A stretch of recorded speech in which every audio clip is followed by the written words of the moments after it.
আফসোসের বিষয়, দুনিয়ার কাজের জন্য আমরা শিডিউল তৈরি করি, কিন্তু যে আখিরাতে আজীবন থাকতে হবে সেই কাজের কোনো শিডিউল আমাদের কাছে নাই।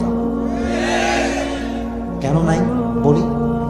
এই যুবকগুলো দেখবেন ঘুমায় রাত 3টার সময় আর ওঠে সকাল 12টার সময়। What is the meaning of this type of life man?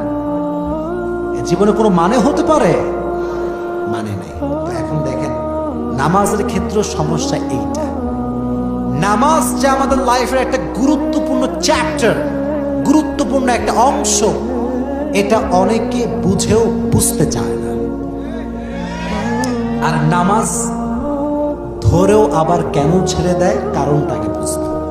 কারণটা বুঝতে হবে।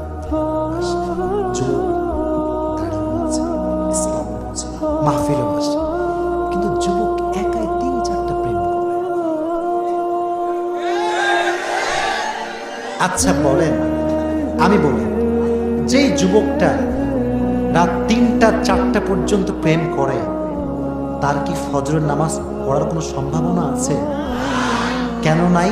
শেষ যত আপনি রাতে ঘুমাবেন, আপনার ঘুমটা তত বেশি কাঁচা হবে। আর কাঁচা ঘুম হলে আপনি অ্যালার্ম বাসের বাড়ি মারেন, ঘুম ভাঙবে না।